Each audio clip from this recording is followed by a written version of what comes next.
حضرت امام حسین کی شہادت کے ساتھ کربلا ختم ہو گئی؟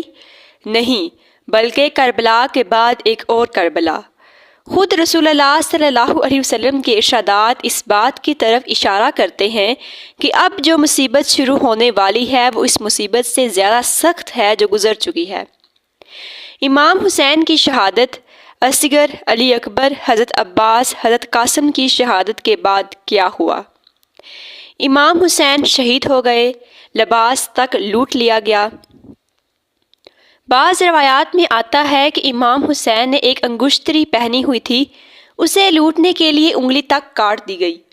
لاشیں بغیر کفن دفن کے پڑے رہے۔ امام حسین کا لاشا پڑا ہوا تھا۔ باقاعدہ منصوبہ بندی کے ساتھ گھوڑوں کو تیار کر کے امام حسین کے لاشے پر گھوڑے دوڑائے گئے۔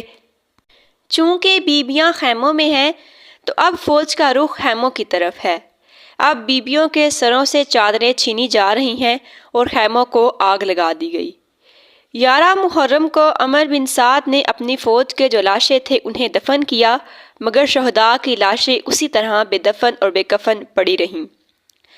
11 محرم کی شام کو جو لوگ بچ گئے تھے انہیں قیدی بنا کر کوفہ لے جایا گیا۔ ایک طرف شہداء کے سر نیزوں پر ہیں تو دوسری طرف بیبیوں کو قیدی بنا کر لے جایا جا رہا ہے۔ 12 محرم کو کوفے پہنچے۔ بنا سر کے جو لاشیں کربلا میں پڑی ہیں انہیں بنی اسد کے لوگوں نے دفنایا۔ شہداء کے سر کوفے پہنچے، ابن زیاد کے سامنے پیش کیے گئے۔ اس نے امام حسین کے سر کے ساتھ بے ادبی کی کوشش کی اور ایک چھڑی سے آپ کے لب اور دانتوں پر ضرب لگانے لگا۔ یہ گستاخی دیکھ کر زید بن ارقم صحابی رسول صلی اللہ علیہ وسلم سے رہا نہ گیا۔ کہنے لگے، اے ابن زیاد، یہ کیا کرتا ہے؟ یہ وہ لب ہیں کہ جن پر میں نے خود رسول اللہ صلی اللہ علیہ وسلم کو بوسہ لیتے دیکھا ہے۔ ابن زیاد غصے میں کہنے لگا کہ اگر مجھے تمہاری عمر کا لحاظ نہ ہوتا تو میں تمہیں بھی قتل کر دیتا۔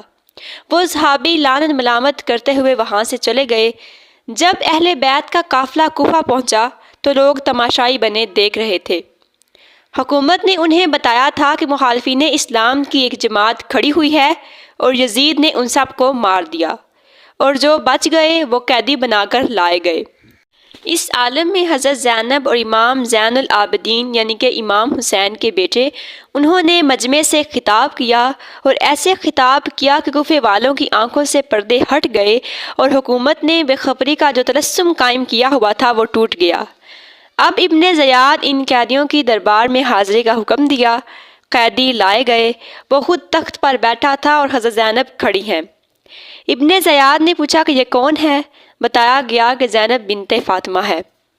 ابن زیاد نے کہا کہ خدا کا شکر ہے کہ اس نے تمہیں شکست سے دوچار کیا، تمہیں قتل کیا، تمہارا جھوٹ ظاہر کر دیا، نعوذ باللہ۔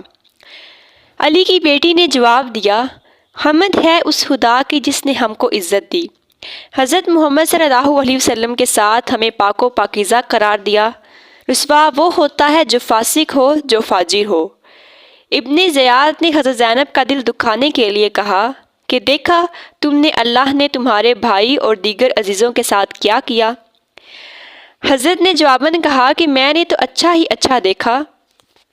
خاصان خدا وہ تھے کہ جن کے لیے شہادت کا درجہ لکھ دیا گیا، اور وہ اپنے پیروں سے چل کر قربان گاہ کی طرف گئے، اور وہ دن بھی دور نہیں کہ جب اللہ کے سامنے تیرا اور ان کا مقابلہ ہوگا، تجھ کو اپنے کرتوت پر جواب دینا پڑے گا۔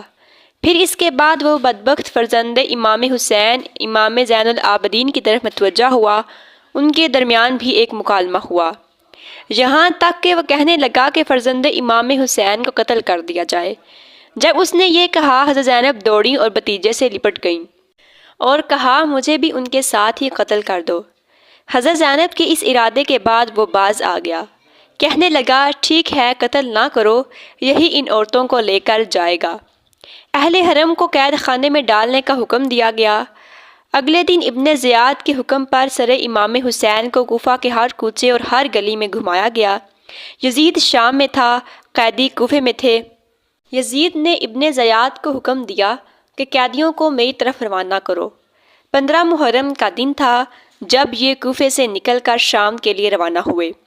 ایک شخص نے امام زین العابدین سے سوال کیا کہ سب سے زیادہ تکلیف کب ہوئی؟ انہوں نے ایک ہی جواب دیا اور اسے 3 بار دہرایا، الشام، الشام، الشام۔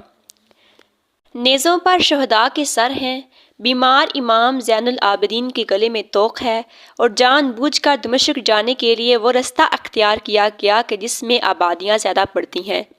اکثر روایات کے مطابق 1 صفر 61 ہجری قافلہ شام پہنچا۔ شام کے بازاروں کو خاص اہتمام سے سجایا گیا تھا کہ باغیوں کا ایک گروہ آ رہا ہے۔ کسی نے امام زین العابدین سے پوچھا کہ کیوں اتنا گریہ کرتے ہیں کہ آپ شہادت تو آپ کی میراث ہے۔ کہا، پوچھنے والے، تو نے انصاف نہیں کیا، شہادت ہماری میراث ہے، مگر بازاروں اور درباروں میں ماؤں، بہنوں اور بیٹیوں کا بے پردہ اور چادر جانا ہماری میراث نہیں ہے۔ یزید اپنے محل کی چھت سے سارا منظر دیکھ رہا تھا۔ جیسے ہی شہداء کے سر نظر آئے، کہنے لگا، آج میں نے محمد سے سارے قرضے وصول کر لیے۔